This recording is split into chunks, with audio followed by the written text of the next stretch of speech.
Hello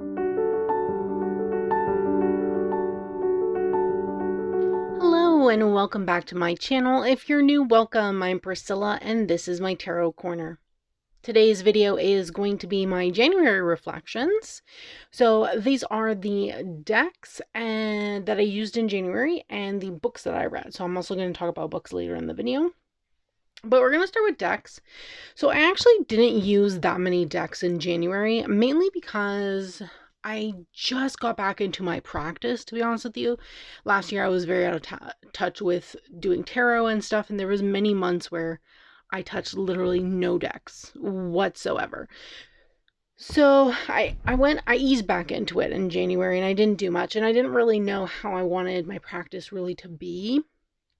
So I decided just to use a couple of decks, and I use, specifically I use the Boji Blog Lenormand and the Boji Journey Tarot, both of which were sent to me by Montreal Studio to check out and to show on the channel. I do have unboxings of both of these on the channel that are very short, so if you'd like to check them out, definitely do so.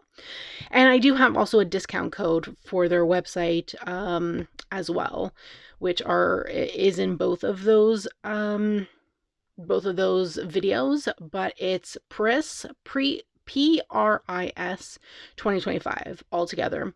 So yes, you'll get 10% off of your checkout. So you can use it on anything in their store, not necessarily just these two, but you can use on any deck. Anyway, so I use mainly these. I used a bit of this like mid-month, and then I use mostly this for tarot spreads in the Tarot by Numbers book, which I'll talk about. So you know what, let's start with the Lenormand deck. I'm just gonna move these to the side, and let's start with this. There's some extra cards in the deck, but I don't shuffle them in. Okay, so I used this for a Lenormand challenge in January. The challenge was hosted by a place a dock or something, or a place of a dock. Hold on, let me check because I don't remember. Let me check my Insta.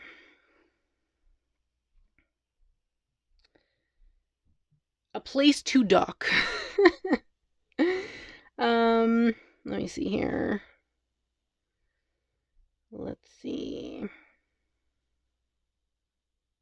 Oh. Am I going to be able to find it? Here we go. Nope. That's week 5.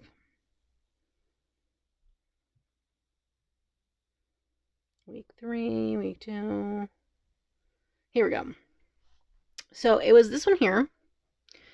So a place to dock posted a January new month, new chapter Lenormand challenge. And it was literally 5 weeks, but it was like 3 times a week except for the first week. So the first week, January 1st and 2nd, were Thursday and Friday. So you just did these two and then took a break. And then the next week, in the instructions, it was like, do it Monday, Wednesday, and Friday, like the polls. Though, since it's only 14 prompts, you could have literally just do this from 1 to 14 if you wanted to. But I didn't do that. I did it from week to week. So these were the different prompts. This was week 2, week 3, week 4, and week 5. So yes, so I used this specific deck for that particular challenge. And as I said, I had just gotten this deck, so it was new to my collection, and I wanted to get to know it, so I thought, you know what, let me use this deck for the challenge. And I absolutely love this deck. Honestly, I had a really great time with it. The challenge was really fun, mainly because I don't use Lenormand all the time, and Lenormand is still pretty new to me, so I had fun getting to not only know the deck, but also the cards as well, and like the combinations of them, because you're supposed to do 3 card pulls for each prompt. Obviously, because Lenormand, you don't read typically as one card. You would either do 2, 3, 5, 6, 9, etc., etc. So, yeah, and I just absolutely love it. It's such a soft deck, and it's so cute. This little character, I don't know if the character's name is Boji, and that's why these are called Boji, but it's so cute. I really want them to make an Oracle deck, to be honest with you. I told Montreal Studios this. I was like, oh, they should make an Oracle deck to add to the collection. I love this mountain card. It's literally a sundae. Just so cute. And I would also say that, like, this deck really helped me to learn Lenormand better as well.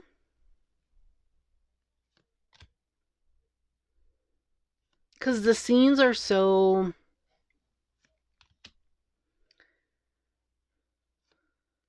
like, the scenes are so cute, in my opinion. And they give a lot of detail for each card. So I feel like the scene of it really helps compared to, like, you know, some decks that just don't have a scene. They just have, like, you know, a letter is literally just a letter kind of thing. Which I do have in my collection as well, and I do love decks like that as well, because sometimes you just need a simple, minimalistic deck too. But yeah, I really enjoyed using this with the particular challenge, and I really love the challenge. They posted another challenge for February, but then I was like, no. It was every single day. And I was like, no, I can't do this every single day. Like, I really enjoyed the fact that the challenge was 3 days a week instead of every single day. That way I could still do other things on the other days. So I decided to give the Lenormand a break for this particular month in February.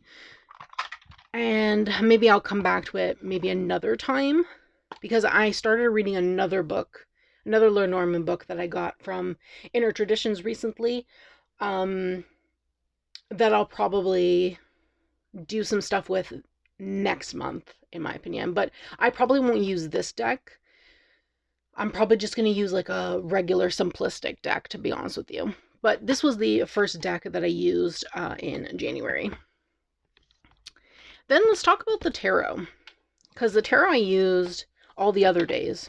So any days that I wasn't using Lenormand, I was using the tarot. I absolutely love the box of this deck. So it comes with this extra card, and the extra card sits on top. And then, of course, you can see them through the window because it's a little window. These are the backs. And the tarot and the Lenormand make a perfect pairing if you wanted to pair them. But I use this by itself. I pulled 3 cards. Yeah, 3 cards. 3 cards or 2 cards? I think I pulled 2 cards. Yeah, I pulled 2 cards the days that I wasn't using the Lenormand. So that would be Tuesdays, Thursdays, and then the weekend. And then I think I used... yeah, I used this deck for my weekly reading as well. So the weekly reading, I pulled 3 cards, but the other days of the week, I pulled just the 2. And it's honestly very RWS. Really, there doesn't come with a guidebook. You really don't need it, to be honest. If you're proficient with RWS, like, you don't need a guidebook, but you can use any guidebook with this if you wanted to use a guidebook, I mean. And I absolutely love this deck. I had such a great time using it. It just made me happy to use this almost all the time, because the imagery is so stinking cute. Like, look at this, so cute. And there's little characters helping Boji. I'm not familiar with the characters, so I'm gonna assume that this little guy here is Boji. This little person, a little character or person. So yes, I love it. And then Boji, and then their friends. The world, love it. yeah, I actually really enjoyed working with this deck. And again, it was just something lighthearted. It didn't feel super serious or gloomy. And honestly, I kept up with my practice pretty well in January, which was great. It really motivated me actually using this deck because, as I said earlier, I've just been so out of touch with tarot, and my practice last year was nuts, honestly. So I really enjoyed getting back into my practice with this particular deck and just having a really good time with it. And not taking things too seriously, and just look at this Ten of Swords. Oh my god. And just having a good time with it, and not like, and just allowing things to flow nicely. I'm going to leave it on this High Priestess because I love this High Priestess, to be honest with you. This High Priestess is amazing. So yeah, so that was the Boji Journey Tarot that I used. So yeah, I usually just put the deck in and then leave that extra card on top so it can show through the window. And then in the middle of the month, I decided that I wanted to pull some cards from this. So this is the Sisters of the Fae. This is by Ashley Frost and illustrated by Leah Showman. This is from Sacred Scribe Publishing. And they sent me this deck last year, and what did I do? I filmed some content for them, specifically for their Instagram, and decided, because I filmed the unboxing and it's on Instagram and, you know, we're both tagged in it, I was like, you know what, I'm not going to film an unboxing for this, because really, what's the point in filming another unboxing just to put on my channel when I filmed an unboxing for them? So instead, I decided to just use it. Yeah, just use it. And I ended up dedicating this particular deck to Persephone and working with it for her specifically. And I love this deck very much. I used it for just like some daily pulls in the middle of the month, starting in the middle of the month until the end of the month. And oh my god, there was one card that wouldn't stop stalking me. I got it, I don't even know how many times. It was crazy. This one, Cherry Blossoms. It was like stalking me. Like, the amount of times I pulled this card, literally middle of the month to the end of the month, crazy. Then I try to do a reading to understand what it wanted, and I got even more confused. So I was like, Cherry Blossoms, I don't know what you need, but yeah, crazy, absolutely crazy. It was nuts, honestly. And I posted the reading to Blue Sky and was like, when you do a reading with your soccer card and it's still confusing. Still confusing, but I love this. It's so, I just needed something that was like spring-like, because like winter's so dreary and long, especially in Canada, and we just got more snow, which is like so annoying.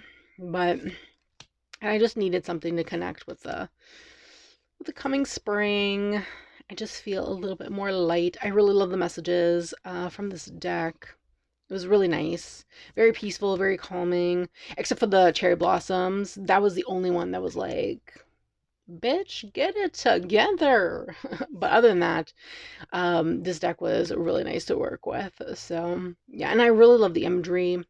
The fact that, you know, all the images are in this like portal or mirror, reflecting back to you. I love that aspect. It's really cool. And this deck pairs really well with the Goddess of the Night. The intuitive, what is it called? The Intuitive Night Goddess. I was like, what am I saying? The Intuitive Night Goddess. It pairs amazing with this deck. And those are the decks that I dedicated specifically to Persephone. So, absolutely love them together.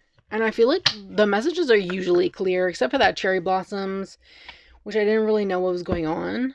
The messages are usually clear, in my opinion. Okay, last deck. So I am currently reading. I'm being very slow with that particular book just because I'm actually doing stuff from it. So I'm like taking my time with it. But we were reading it. Part of Kelsey from Higatero and Tara from Cozy Core. They did like a group book club kind of thing where we were reading it as a group. And there was like a schedule each week. You read certain chapters and things. But like I said, I've been really slow with it because I've been reading other things, obviously. And I wanted to take my time with that book. And I've had that book for a while. And I've never read it cover to cover. I've only used it for reference in terms of like the numbers and numerology and things like that. And I decided to actually do some of the spreads in it. So I use the Catacorn Tarot by Pamela Chen. Artwork is by Delphine Dion. And this is published by US Games. I'll put that on that side. And the reason why I decided to choose this particular deck, there was no particular reason actually. It's just I hadn't worked with it and I got it last year and I loved it so much. And I did film an unboxing with it. I just never edited it. And I still need to do that. And I do want to do that to post randomly, even though it's quite long and me just going, oh my god, so cute, so cute, so cute, like every 5 seconds. But I feel like still editing it and putting it up because I do really love this deck. It's like I showed it in the live that I did with Brittany for our collab that we do every month. And then in that collab in January, we did our top 3 tarot and oracle and then bonus things, which I'll leave linked so people can go watch it if you haven't seen. But I chose this as my top tarot deck of the year because I used it a bit last year, but I really loved it. And like I said, I've been so out of touch with my practice, so I didn't use it as much as I wanted to. And I really love this deck so much. Literally the cutest thing on this planet, and I can't. I can't. I love it. It's literally my go-to cat deck and my favorite cat deck in my collection of cat decks, to be honest with you, because I do have quite a lot of cat decks. And this is probably one of my favorites out of all of them. And I love the swords too because they all have glasses. And look at his glasses. They're there while he's sleeping. It's so cute. I can't. I love it so much. It's literally the best. Oh. I love all the cards that have cats with their little plushies. The little ram plushie that's there. It's so adorable. It's so adorable. Look, the knight with his little glasses. I love it so much. And I did also feature this in my in the last tag I did, which was the loveliest deck tags. And pretty much I'm just saying similar things that I said before. But in regards to like the tarot by numbers, I really enjoyed the spreads that I did. And I feel like the messages that I got with this deck, it feels very soft and peaceful. But believe me, the messages, not so much. It's a cutesy deck, but it can be on point. I have to say, I love this High Priestess card. The messages were really to the point and were quite firm, which I like. Honestly, I'm here for any kind of deck that has messages. I'm quite used to it with my Wild Unknown, honestly. That's like the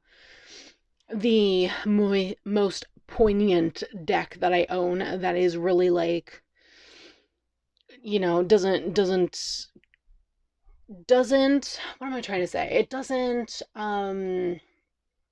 it just gives like it is, you know, it just is to the point. It's honest, kind of thing. There's no bullshit is pretty much what I'm trying to say. There's no bullshit. And I feel that with this as well, that there's no bullshit and it's to the point, but with a little cutesy vibe. And I'm going to end it on the sun because I love this sun card so much. It's literally like my favorite sun card. So yes, so those were my decks. I'll put this away. And then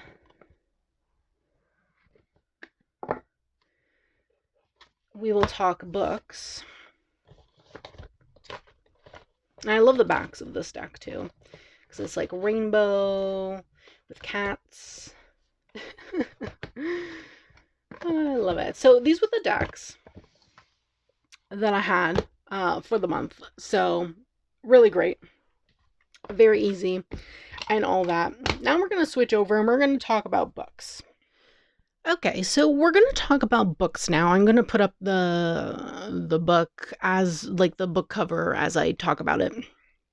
So I haven't read this much in quite a long time, though I read a lot in December, I think. But I wasn't really keeping track last year. Like, I was on Goodreads, but I wasn't really keeping track of like how much I was reading each month. I decided to do that this year instead. So in January, I read 11 books. And yeah, as I said, I haven't read this much in a very long time. Really, I didn't really get back into reading, I think, until early last year or the end of the year before. So like towards the end of 2023 into 2024. And that was really because of Tara from Cozy Court. She shared with me her love of fan fiction, and I really got on board with the fan fiction, to be honest. So last year, for the most part, I read fan fiction for a lot of the months. Then I started getting back into books, and I hadn't read a novel in like, I don't even know how long, like years. It had been years, and I used to read quite a lot previously, but I stopped because I was constantly having to do other things, especially when I was in school. And I was reading other things. I had no time, honestly, to read books and things. So it was nice, actually, really, to get back into reading this year. And I've been really enjoying the books that I have been reading, like very much so. So the first book that I finished in January was Merriment and Mayhem. This is by Alexandria Bellfleur. This is an Amazon original story, so it was Kindle Unlimited specific. And I enjoyed it. It was Christmas themed, so I read a lot of Christmas themed books in December, and I ended up starting this one but never finished it. So I decided just to finish it because it's actually really short. Like, I should have finished it in December, but I just didn't because I was reading other things. But anyway, so this book pretty much, the main character, she's not from town. Her grandmother passed away, and she decided to go into town because her grandmother left her everything, her house and everything, and she decided to go into this town that she doesn't live in to pack up her grandmother's house and then eventually sell it and then go back to where she was from. But she decided, since her grandmother passed away, she wanted to celebrate one last Christmas there before she packed everything up and moved, and sold the house and things like that. So she started like cooking her grandmother's recipes, decorating for Christmas. But this girl, she's clumsy, so clumsy.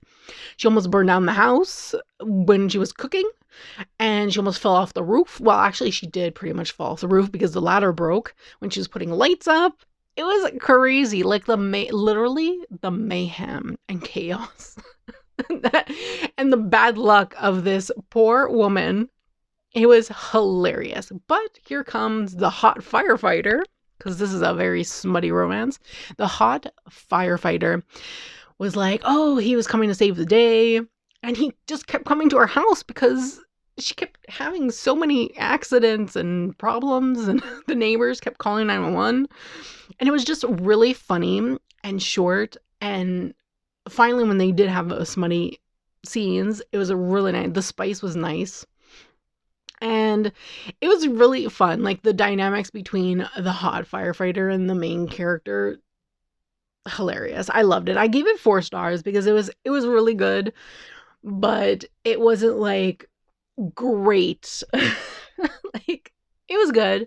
I enjoyed it. I had a good time. So 4 stars is what it got. And then I started in January the Ice Planet Barbarians. This was the first one, the first book, because this is a series by Ruby Dixon. And I read this with Tara from Cozy Core. And I ended up giving it 5 stars, okay, because I really enjoyed it. But it was a struggle in the beginning, I have to say. The beginning, like the first, I don't know, couple or few chapters, it sets the scene pretty much of where the book is going to go. And the fact that she's kidnapped, the main character, Georgie, she's kidnapped by these aliens. But they're not good aliens. Like, they're honestly disgusting. Disgusting aliens, to be honest with you. And they kidnapped many women. She wasn't the only woman. And if these women screamed or if they made noise and things, these bad aliens would come and rape them, pretty much. And I was like, ugh, what the hell is going on? At first, I was like, I don't know if I want to continue this. Like, if this is going to be the whole book, I was already like ready to drop the book and be like, yeah, no thanks. Because it was rough. It was rough in the beginning. But I stuck with it. And I told Tara this too. I was like, I don't know. I don't know how I feel right now about this book because it's a little rough. It's a little rough out there. But I did end up continuing with it. And eventually when those aliens like dropped them in some ice planet or whatever and like left, I was like, oh, finally. Okay, is the book gonna get good? Are we gonna have like some good non-negative things happening? And then yeah, it got so much better because then Georgie met Vectal. Hopefully I'm pronouncing that alien's name properly. And they couldn't communicate in the beginning, and it was so cute because they were both trying to talk to each other, but they spoke different languages. And it was like the cutest thing ever, in my opinion. And their dynamics were so nice and so adorable because he was like trying so hard to mate with her because he was already into her. Like he saw her and he was like, oh my God, who is this beauty? This blue man, this blue alien guy on this planet saw a human and was like, my mate. And then it was like a dual POV. So one chapter would be from her point of view, and then the next chapter would be his point of view, kind of thing. And I really enjoyed that, actually. And it was really funny. Like, their dynamics were really hilarious. And the journey and the adventure that they went on to, like, go back and rescue the other women and going back to his, like, home on this planet because they were quite far and they had to walk in the snow and things like that. And he was very protective of her, made sure that no other weird alien beings on this planet or animals or whatever would eat her. Pretty much he's like a warrior alien. And it was so nice and I absolutely loved it. And that's why I gave it 5 stars, because while the first 2 or 3 chapters, whatever, were not my thing, I like that it went away from that and didn't continue, because I was like, oh God, we're going to end up and they're going to end up with these disgusting aliens, and then what's going to happen? It's going to be nothing but carnage and whatnot. And I'm not really, I don't know if I'd be into that as much. So yes. So I really enjoyed it, and I want to read the second one. I haven't started the second book yet, but I really want to read the second book because the second book is another girl. So each book is one of the girls that were in the that were in the vessel that were kidnapped by the aliens, or abducted rather, I should say, instead of kidnapped. I don't know. Abducted by these aliens. So I think each book after this is a different girl from that group. So I'm excited to read the next one and see where that goes. And I did take a sneak peek, and I do know that it doesn't start with the nasty aliens. So I don't think she gives like her backstory on when she was abducted or whatever. I don't think, anyway. Again, I haven't read it yet, so I don't know 100%. But from the first chapter, it looked like it was when the bad aliens crashed, or let that half of their ship crash into the ice planet or whatever. And I did later in the month read a novella by Ruby Dixon, which is The Ice Planet Honeymoon, Vectal and Georgie. So it's like a follow-up of them two, like right after the first book. So it doesn't take place long after the first book, and I really enjoyed it too. It was really short. It was 56 pages, I think, and I read it in like not even an hour, I think 30 minutes or something. It was so quick. It was so cute. Very smutty, very spicy. So I would highly recommend reading that. If you read the Ice Planet Barbarians, I'd highly recommend reading the follow-up novella if you want to have a little bit more look into how they are after they mated. So yes, that was also 5 stars. Then after the Ice Planet Barbarians, I read the Chasing the Wild. This is by Elliot Rose. I read this on Kindle Unlimited. It is a cowboy age gap romance, and I was kind of into it. I was like, you know what, I kind of want to read a cowboy country romance randomly. And I found this one, and I really enjoyed it. It was an age gap. I love age gap romances. And I really loved it. It wasn't too long, to be very honest with you. I think I read it in like, I don't know, 2 days or something. Maybe less, 'cause a few hours each and things like that. So it follows this main character. She's in her 20s, I believe. And her ex is a piece of shit. Like, literally. Toxic. Disgusting. Womanizer. Stole money from her, kind of thing, kind of guy. Honestly, don't know what's up. And she was with him for like a year, and I was like, girl, what the hell? What's wrong with you? Like, I would have dropped that guy a long time ago. Anyway, they broke up, and she still had his crap, like a box of his stuff, and she was like moving from place to place because she was trying to finish her veterinary degree. She wanted to be like a ranch or like a farm veterinarian, where she took care of horses and like cattle, like ranch cattle and animals like that. And she was able to get an internship at this ranch that was far out. And on the way to that, she was going to drop off his stuff at some address that she had for him, her ex. What she ends up finding, though, is his father. So the ranch is actually owned by his father. And the story then becomes between her and his father, which was fun. I really enjoyed it, actually.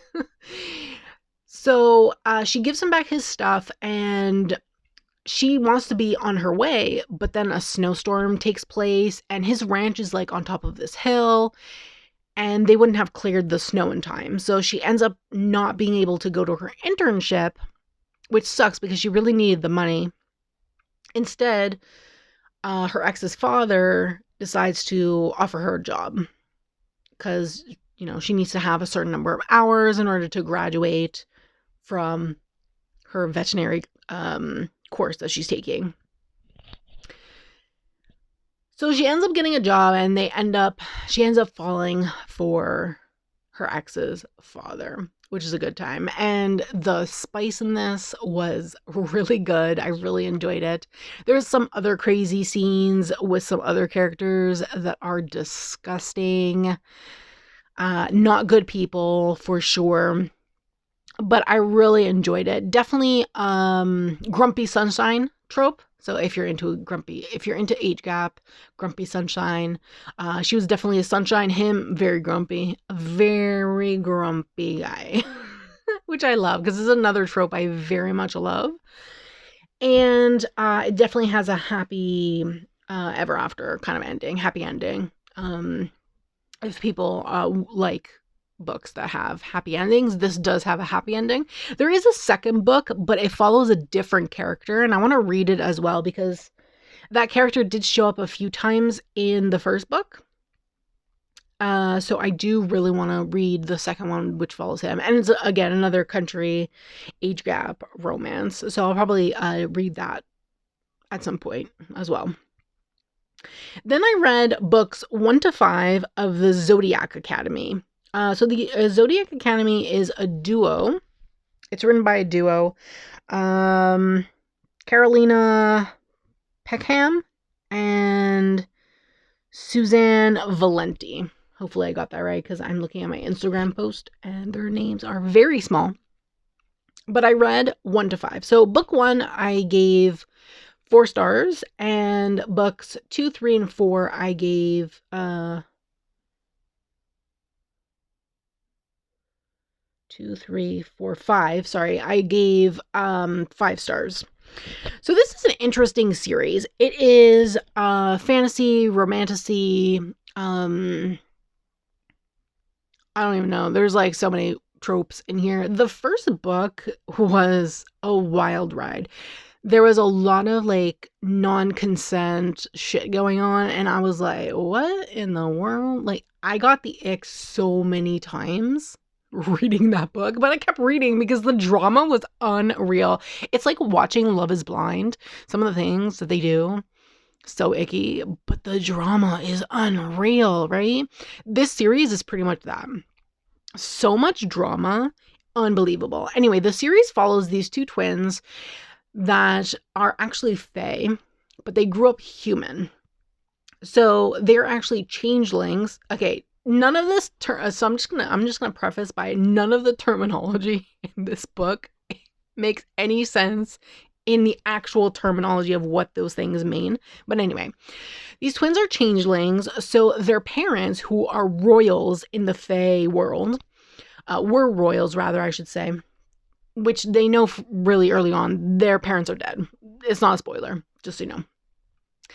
And someone comes to get them, pretty much kidnaps them from the human world, brings them into and thrusts them into this fae world, barely giving them enough information for them to like survive, pretty much.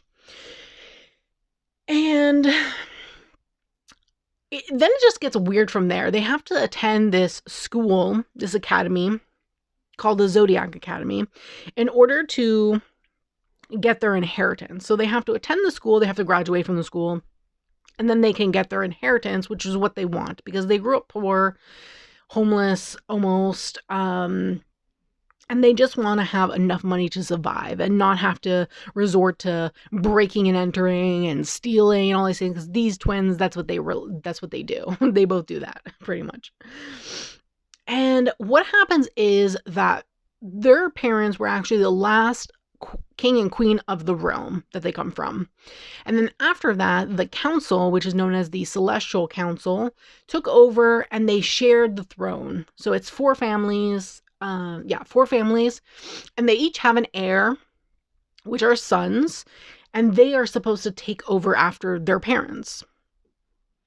But these heirs feel threatened by these twins that came, because the twins, they're supposed to be the queens of the realm, and they are the rightful heir to the throne.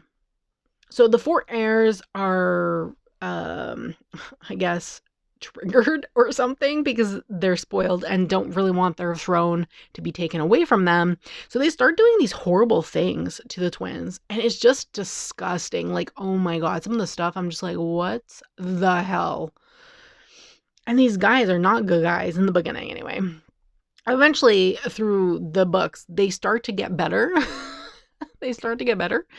But because they end up having a different enemy and they have to work together and stuff. But that beginning book, I was just like, ugh. But I wanted to keep reading because the storyline was really interesting. While the characters themselves were not good in terms of like their attitude and stuff, the storyline was amazing. And I really wanted to keep reading because there was so much goddamn drama and so many twists and so many turns. And you're like, oh my god. And then further down the road in some of the other books, the characters make stupid decisions, and I'm like, oh my god, you're so stupid. And then I get frustrated with the characters, and I'm just like, why? But so far, I'm really enjoying the series. There's 12 books in this series, which is quite long, to be honest with you. So I still have 6 to 12 to read. And I'm hoping to read at least 6, maybe even 7 this month in February. Though I have read some other stuff so far, so we'll see if I get to it. But I do want to continue this series because I really enjoyed it. So in between the series, pretty much after book 1 of the Zodiac Academy, I read Monster Dances at Dusk by Dorea Khan. This is published by Sacred Scribe Publishing. They actually sent me an e-arc to read of this particular book. And if you don't know what e-arc stands for, it's an electronic advanced reader's copy. So I just got an advanced copy to review, but in electronic format. And I gave this 5 stars. It was beautiful. It was a poetry collection, pretty much going from childhood to adulthood, and overcoming and healing from an incident that took place in the author's childhood of molestation by an adult male who was friends with her family. And it's pretty much the healing journey of that. And it was quite emotional, quite raw, quite deep. And I wrote down so many quotes on Goodreads, but I think I could still access them through my main page or whatever. But there were so many quotes that I really loved in that particular poetry collection, and I cried a lot. Like, that book, my God, it was definitely, if you need to cry, that one will help you do it, to be honest with you, because it was quite deep, and very sad in the beginning. And then there was moments where there was a lot of confidence, and especially in the sections where she was talking about her adulthood and how she was trying to overcome this trauma and just get on with her life and live with it, pretty much. And that was quite nice, and I felt very happy at those points. But yeah, it was quite sad in the beginning, and I cried quite a bit, both sad tears and happy tears. But I loved it. I gave it 5 stars. It was actually a fantastic read. As I'm filming this right now, it's actually not out. It releases on March 3rd. So if you're interested, definitely check it out. I'll have it linked down below. Then the last book that I read in the month of January was A Dowry of Blood. This is by S.T. Gibson. I gave this 4 stars. So it is a vampire book. It is from the perspective of one of Dracula's vampire brides. So Constanta. So his bride, Constanta. And she's the way it's written is letter form. So she's writing these letters of her life with Dracula, and when he found her, turned her when she was dying, and he turned her, and the life that they led together for a time until he brought another bride into the mix, and then a husband. So it was 2 brides and a husband, and pretty much until his death. And just so you know, that's not a spoiler. She actually says it in the beginning. Literally the first chapter, she says that she didn't know that he would die, and she didn't know that it would come to that. So obviously you know that he died, and that these letters are whatever, the story of their life. It feels like a biography, to be honest with you, of their life together. And there was points where I really liked it, and other points where I found it boring. So overall, I gave it 4 stars because overall, I liked it. It was an interesting storyline, you know, the jealousy and the drama and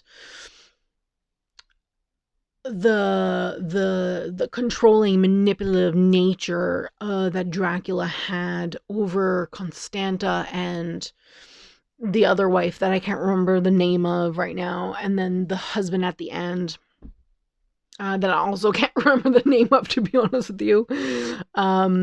So I enjoyed it, but I didn't enjoy it as much as the other book that I read by S.T. Gibson, which was An Education of Malice. I read that last year from NetGalley, and that one was really good. I love that one so much. I gave that 5 stars. This one, it was good, but it wasn't like spectacular in my opinion. And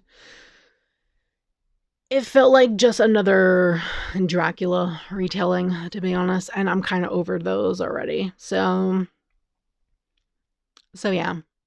So those were all the books that I read in January and the decks that, you know, I showed in the beginning that I used in January.